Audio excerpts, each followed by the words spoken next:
hey, sometimes customers are going to try to get something for free from you, or they're going to try to get a refund they're not entitled to from you because the customer's always right. And unfortunately, that's just not always the case.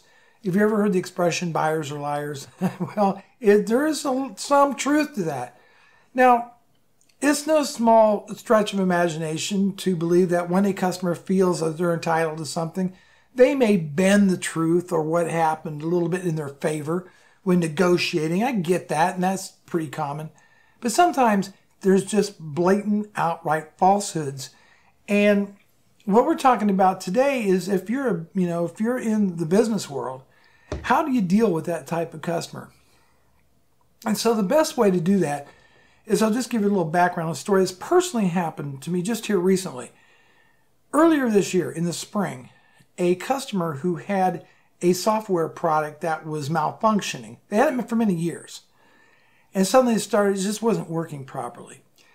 And they went to get support from the manufacturer of the software, who said because they had not kept up with their maintenance, they could not offer support. And so the company then reached out to me and said, hey, we need to reinstate everything on the software and get it all brought up current so we can get support. And so we came up with a price, we provided the licenses, and they were good to go. And I hadn't heard anything back from them since last spring. Last week I get an email from the owner of that company who says two major things in his email. That the vendor, the manufacturer, gave up on trying to support his product. They just absolutely refused to do it, couldn't do it. And two, give him a refund for the product. Now, in the software world, it's not uncommon for companies to have what is known as a no refund policy on software. They give you a trial period, you like it, it works, and then it's yours. And in this particular case, clearly stated before, they bought the version upgrade of the software, the maintenance contract, no refund policy. We can't guarantee just having a new version is going to fix the problem that you had before. There's no guarantees. All right.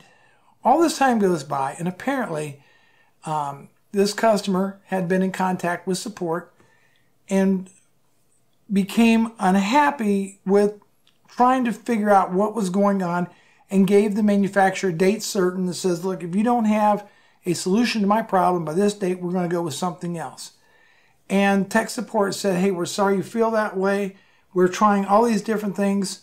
We think it's some type of configuration issue on your network, but we're trying to track down, which is not, by the way, what the manufacturer really is supposed to be working on.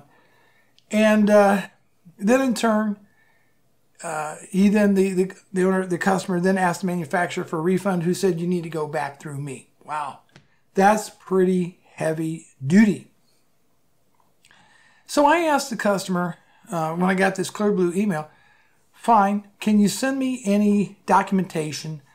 I'm basically looking for two things. One, the manufacturer authorized a refund as you stated in your email. And secondly, I want to see where the manufacturer said, we cannot support the product. We cannot fix it. We refuse to help. This is what he indicated in his email. Well, wouldn't you know, surprise, surprise, he was not able to furnish any of the documentation. It came over the phone. And that's what got to me. So actually, because I have such a great relationship with the vendor, the manufacturer, that I actually talked to the very support person on that case, who came to tell me what really had happened.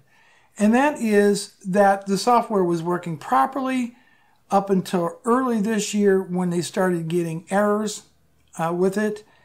And they've tried all kinds of troubleshooting methods, and it looks like, because software was running on a virtual machine, which was running very, very slowly, and there was a lot of latency on the network, there was some type of network issue.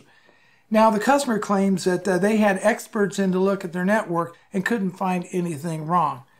But yet, all the troubleshooting tools that the manufacturer has shows there was definitely something wrong. And what they did is they bought a different product that worked in a much different way. So without naming the product, let's just say it makes use of the phone system. Instead of using an IP or voice over IP system, it uses plain old analog lines and bypasses the entire network. And well, of course it works great. So the question becomes, who's at fault here?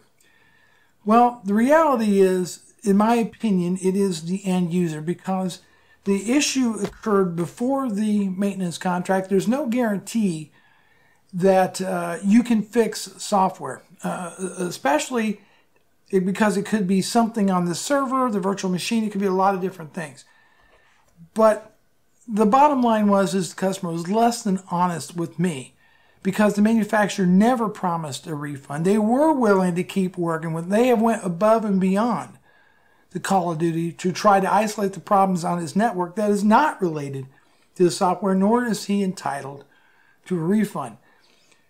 I think when you get into this kind of situation, what's important is to set expectations and to nip it in the bud very, very quickly. Don't leave the customer hanging in the wind. Make sure that they know what you can and cannot do. Make sure your refund policies are right up front, okay? And make sure everything is in writing. What is said on the phone does not count, okay? It has to be in writing. Even if it's the other way around. If you're promised a refund from a merchant, get it in writing. Get it in writing, because if it's not in writing, it may work against you. This customer was less than honest and in demanding a refund and basically having our company pay for a competitor's system because of errors on their end. Ultimately, it is their fault, and the system worked fine for 10 years. And a configuration change occurred that they can't track down, and now it's the fault of our software, which is not the case.